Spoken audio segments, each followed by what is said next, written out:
And welcome back to part 7 of What If Hinata Was on Team 7. Last time in Naruto What If, we basically went through the preliminary matches of the tuning exams. And more or less, the pairings are the same with the exception of one major alteration.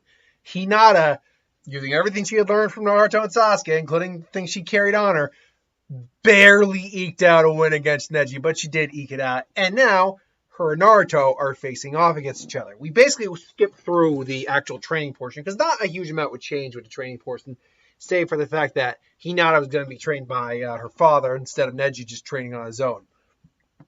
So we get to the day of the tuning exam, or the actual preliminary, or the elimination round tournament, the tournament, if you will.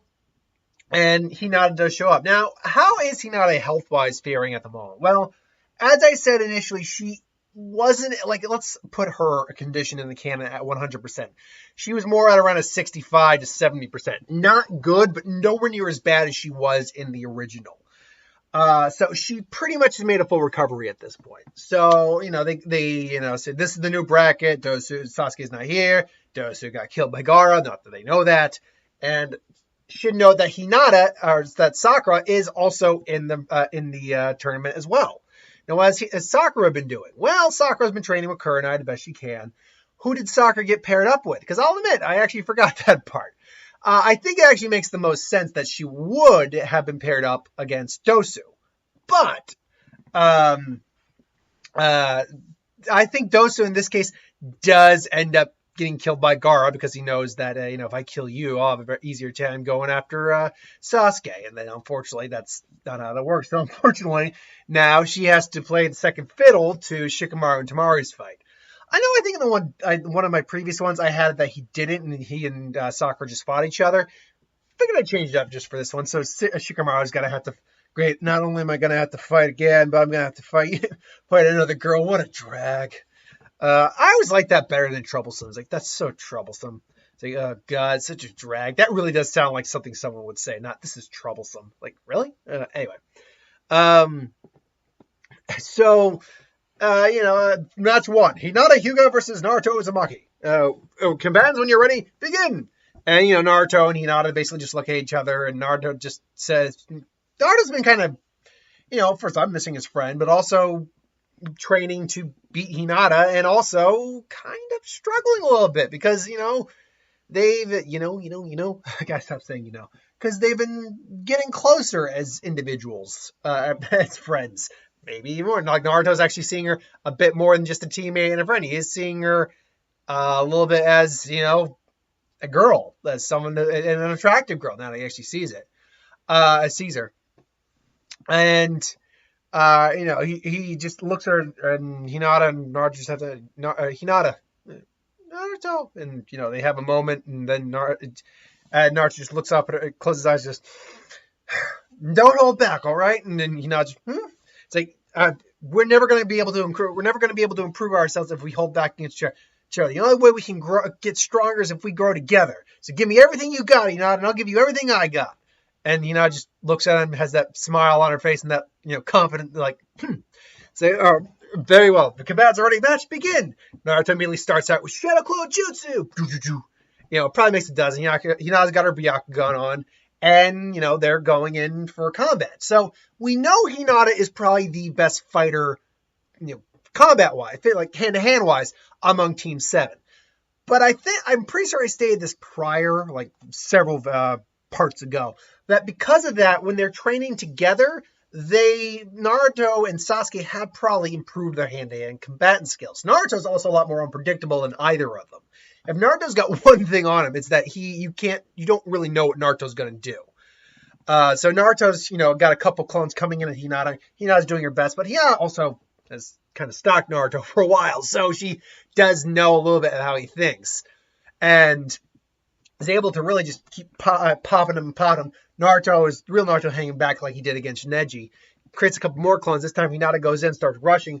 Just like Neji, she's like, she even warns Naruto, like, it doesn't matter if you it doesn't matter how many clones you make. If you keep the real body behind there, I know which one to aim for, Naruto-kun. And, just smacks him straight in the guts. Tuh! It's like, I'm sorry. And she apologizes as she hits him. It's like, yeah, I'm sorry too. gotcha, and then he just puffs out of existence. Now should say a little bit of what Hinata has learned over the past past month. She hasn't gotten the 64 palms down. That's apparently something she even struggled up until like the war arc with. So we saw her finally get it down in the war arc, but the 64 palms was something that she apparently wasn't that skilled at. Like Hinata, for all as powerful as she actually is, did struggle in her early career with her abilities and her clan techniques. But with the amount of, positive reinforcement, determination, and training from her father, she probably at least has the 32 palms. Like, she can do that, no problem. But she also got the rotation now. Now, the rotation, I think, would be easier for her because from what we can tell, she's naturally flexible. So she's able to just rotate easy. And she catches Naruto off guard with that. And Naruto even goes, what was that? Is the Huge style, she even says, is a rotation. What was it? 8 trigrams rotation, or gentle fist rotation. So I can't remember. Was it 8 trigrams rotation or just a rotation? And Naruto even comes, that's a really cool technique, but I'm not done yet. And then, he comes rushing in again, multiple clones. And this time he sees Hinata ready. He reaches into a pocket, grabs something in a kunai, and all the clones come after her. She does another rotation again. This time, though, he drops something right on her feet, right at her feet, I should say, right as the rotation's about to begin. And she goes rotation, and he blows them back again. But just like with this fight with Gaara, boom, and then a smoke bomb goes off right when she's stuck in the rotation. So she's stuck in that little cone, a little dome, and it's like smoke, and she's just coughing. It's like, I should have realized I picked that trick off him. I should have realized he would have done that. I should have realized he would have done that to me. And then that's when Naruto comes in, and he does start to lay in some hits into Hinata. And Naruto might not have the most finesse, but he's certainly got some raw capability. Like, he can deliver, like as the guy said, he's got a pretty good left hook. He delivers a good couple gut shots. He even is able to land Hinata once and then crack on the jaw. Into which he, sorry, did I hit you too hard? Which, he kind of, even though he's the one who said it about not holding back, he still feels a little, So, and just says, I'm fine, remember, no holding back. And Naruto again just gets the ground. He's like, right. And then they just go again. And everyone's just like cheering him on. Yeah. Even Hiyashi's just looking at him like, it's impressive for her to learn those skills, the rotation, and to do it so perfectly in such a short time. Perhaps I really did underestimate her. And he's just thinking about, because I don't think it's ever stated if Hinata's mother is alive. I don't think she is. I think she is dead. Hinata's mother. One second. I'm pretty sure it's implied that her mother is dead. Wife, not much known about her. She bore 2 children with Hayashi. Here's the thing. It doesn't say she's dead. I'm going to the official Naruto site, and it doesn't say she's dead. She just is never around. I have to believe she's dead. Let me see. No, Hinata's mother. Hinata's mother died? Okay, let me see if I got that anywhere. Okay. As the Naruto manga ends, Hinata is not dead. Hata's Hinata. Hinata's mother. Holds Hinata. Hinata's mother died. Yeah, what's the deal with it? Okay, yeah, what's the deal with Hinata's mother? Someone's asking that question. Is she dead or she getting no screen time? I think you see her in flashbacks, blah, blah, blah. Only ever mentioned. I get the impression she's dead, but it's never said. That's the part that bugs me. You'd think with something like that, you would at least say whether or not the character's dead. For the intent of the story, we're going to go off the assumption that she's dead. So, Hiyashi is just like, and he just even thinks back to, Hinata's mother, who if she died, she obviously had to have died in childbirth with Hinabi, or after Hinabi died, not with Hinata. So, he thinks back on that, and, I don't think they ever gave her a name. But things that I was forgive me. He's just she is so much like you, so gentle and so he's just thinking about that, and now he sees Hinata again. This is like, is she really going to do it?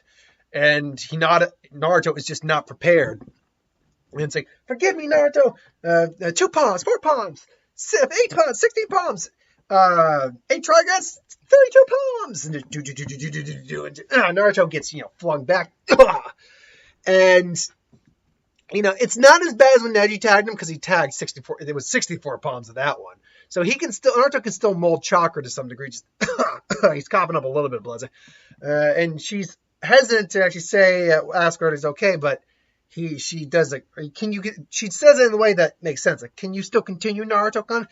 And it's like, you even have to ask Hinata. Of course I can still go. And then he taps in, but it looks like, but I'm starting to reach my limit here. He's thinking this in his head, so he doesn't want to have to use the Fox Chakra against Hinata if he doesn't have to. But he does have one new technique he can try. He's just wondering if he can pull it off. Focusing on and he just, he's got some blood, so just, you're not the only one with the new who's improved, Hinata. And then he just, he focuses with chakra he can, all the chakra he can, not focusing on Gambuta because he knows Gambuta is freaking overkill. Like, that will just crush Hinata. Instead, he focuses on the one other toad he saw Jiraiya use, and that's just Gamma. I believe that's the name of that toad. Gamma. I'm just going to go Gamma Naruto real quick. I believe that's the name of it's just the big toad that he had. Okay. The first toad named in the series. Yep, that's the big one that was holding the scroll. And I'm sure he does have some jutsu. Whip of love. Seemed to be skilled in taijutsu, which benefited his large size and a toad traits. He's seen when he smashed around a skilled ninja like Ebisu. I'm going to look up Ebisu in a little bit because I really argue whether or not he really was that skilled. He appears to possess considerable strength of being capable of blocking an attack from Kasame Hozugaki, known to have immense strength with his armor, which prevented him from having his chakra absorbed from Samahata. So, yeah, and that's okay. So it's the same toad, too, that came out and blocked Samahata. So he does actually have natural armor, too. Yeah, all right, that's actually pretty cool. I always liked Gamma. I always wish Gamma got more appearances. Because he's a basic toad, but he's a basic cool one. So Naruto focuses and goes, and just realizes, now let's see who's gotten stronger, Naruto, Hinata, you or me? It's like we said, right? Push us to our best so we can get stronger. Summoning jutsu, to which everyone hears that. It's like, what? And even though I was like, summoning jutsu? And yeah, I'm doing the voice. I'm not really doing the voice. I'm just doing a lighter voice to indicate it's Hinata speaking. And all of a sudden, just Gamma, and all of a sudden, a large pinkish object comes out of Hinata, and she has to avoid. Just, it's like, I missed. Sorry, Naruto, I missed. It's like, it's all right, Gamma.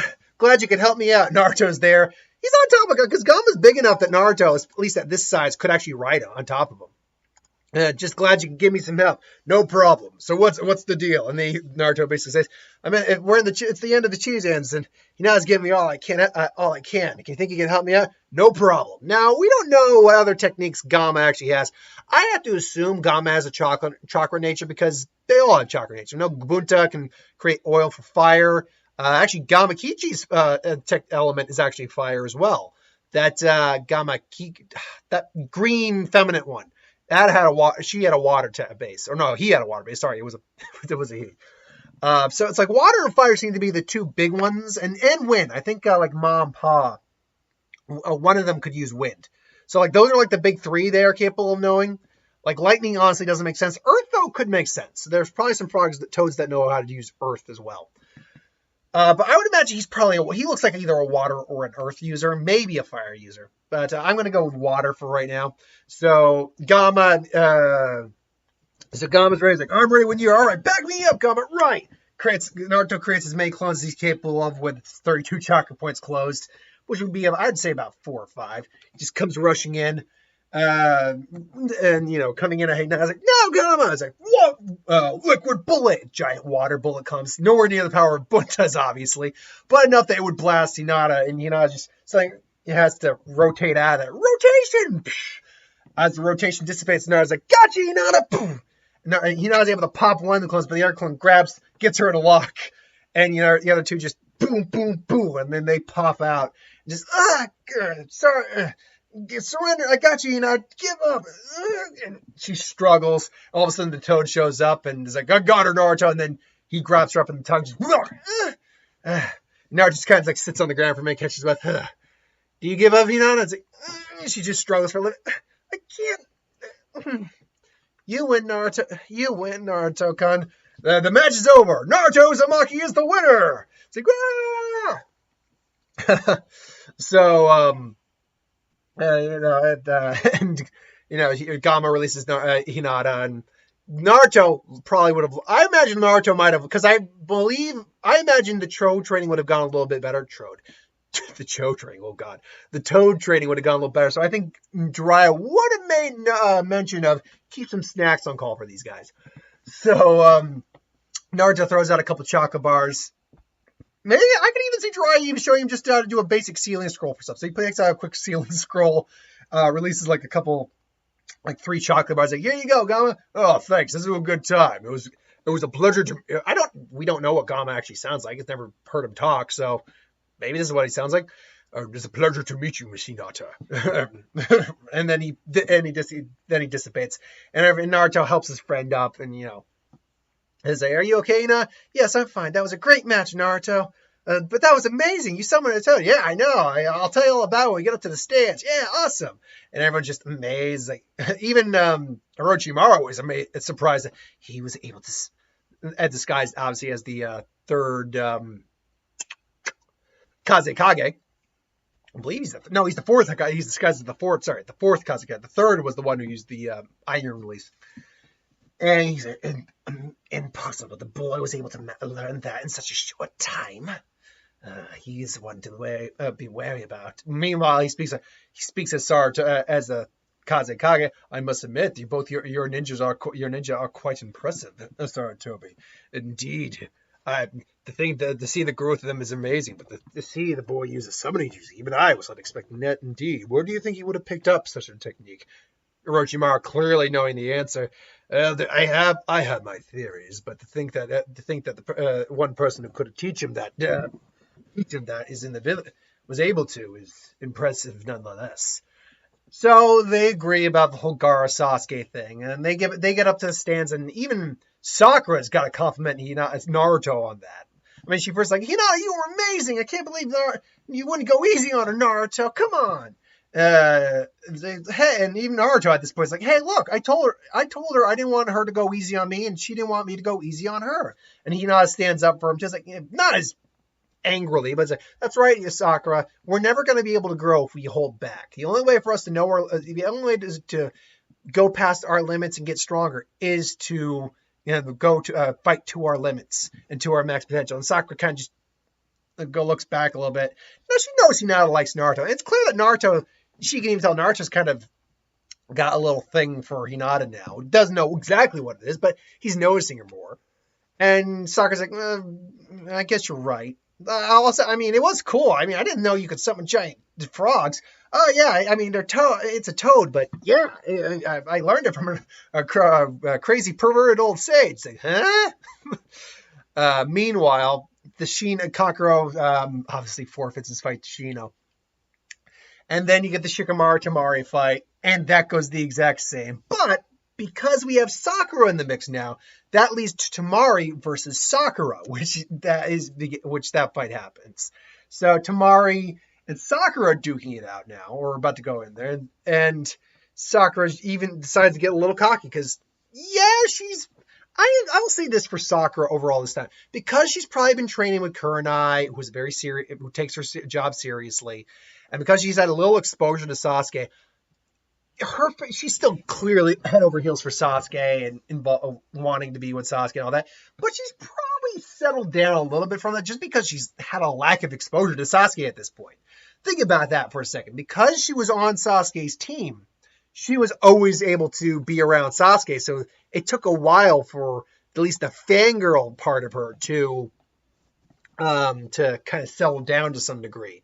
It's like, "I'm so in love with you, I can't stand it." Blow me. Sorry. Language. I'll have to label that for, excessive language. But yes, get over yourself, girl. You're so in love with it. Oh god. Yeah, he doesn't. He barely gives you the time of day. Ugh. Anyway, that said, yeah, she's probably taking herself a bit more seriously. She probably even figured out one of her elements. I would say because I believe it's water, fire, and earth are her elements. Maybe someone gave her a brief rundown on like a fire jutsu. Although I honestly feel like earth fits her better. So I would say, yeah, maybe she learned a mud wall or something like that. I'll give her the mud wall just to round her out with something besides genjutsu. But then their fight goes down. Now, obviously, Sakura, thinking she's been training under the Genjutsu mistress and thinking she's going to be so awesome, tries to put Tamari in a Genjutsu. Now, Tamari's still very capable of breaking out of that, and she does that, and then immediately swings her fan and just blasts Sakura back. Now, Sakura isn't about to give up that easy, so she comes, charging in, throws some kunai, and then, Tamari just basically blasts her with a fan again, but this time she creates the mud wall, blocks the wind, and now there's a barrier between them. And so Tamari basically just breaks it, immediately just jumps right over using her fan and blasts Sakura, only to find that Sakura disappears in a bunch of cherry blossoms. And, Tamari immediately realizes that it's another damn Genjutsu. Release! And Sakura, at this point, then throws a kunai with an explosive note on it. Again, Tamari blasts it with a fan, only this time she doesn't have enough time to actually use her chakra, so she just uses the back end of the fan. But, blast it back, explodes in the middle of them, to which Tamari opens up her fan to kind of absorb the blow, still blows her back, and she's pretty much against the wall, so she just hit the wall. Tamari's kind of huffing a little bit because she's still tired from the fight with Shikamaru. She just doesn't, we actually don't know how strong, like, chakra-wise Tamari really is. From what we can tell, she's actually got quite a bit of chakra, because she's able to use those gusts without any difficulty. You ever notice that with wind users? That their chakras, the people who have a wind-based nature, tend to have a solid amount of chakra. Think about that for a second. Naruto, we know, has, even without the fox, has God knows amounts of chakra because he's an Uzumaki. Tamari seems to have a lot. She can just spam those wind techniques. Minato was a Hokage level opponent, and we know, officially speaking, he has wind chakra. Danzo, Kage level, even at his age, had wind chakra. Sarutobi knows wind chakra. Kage levels of chakra. So, I mean, there's more people too. But yeah, whereas when you look at other individuals, say lightning users, I mean, you look at Kakashi, he didn't have the chakra reserves at the time. Killer Bee, we don't know what Killer Bee's own chakra reserves are like, so I'd have to assume he has a solid amount. Is a Kage level combatant, so that's fair in its own right. Actually, now that I think about it, what was it? Darui, like the lightning trio there. We don't really know. I mean, Darui was labeled to become a Kage, so I don't know. I wonder if chakra element is related to the amount of chakra you have. I'm just curious on that. But anyway, Tamari gets blown back. Sakura gets blown back again by the explosion. She basically just wants to use her strongest genjutsu at this point, which I still believe would be the tree binding one. Because honestly, most of the other genjutsus we see, I'll have to look up a list of genjutsu at some point. Most of them aren't jutsu that are capable of being cast. Or just hand signs. You need to use Tayuya's flute. Yeah, that's not a hand sign type of genjutsu. It's sound based. But anyway, she's trying to use the last one she has on her, like erasing the hole, basically trying to catch Tamari off guard. Unfortunately, Tamari basically is already prepared and using tricks she saw both Hinata use and Naruto use, basically uses a flashbang, closing her eyes and just temporary blind Sakura, and then she basically just gut checks Sakura, and Sakura just and passes out. So we end with Tamari winning her match, tired as hell, but wins her match. And now we have Gaara and Sasuke's fight. As Sasuke, I imagine, would actually appear at the tail end, right at that tail end of the fight. Like they finally get enough time because there was an extra match. So that's where we're going to leave it off with the Gaara and Sasuke fight about to happen. Now I'll be flat out honest. That will be a very quick match because nothing has changed in this to actually warrant that match to go any differently. So keep your eyes up for that next week. But until then, thanks for watching. Hope you enjoyed. Like, comment, share, subscribe. And as always, you want us to review something, put in the comments below. Let us know, do a review of it at some point. I will see you folks next time.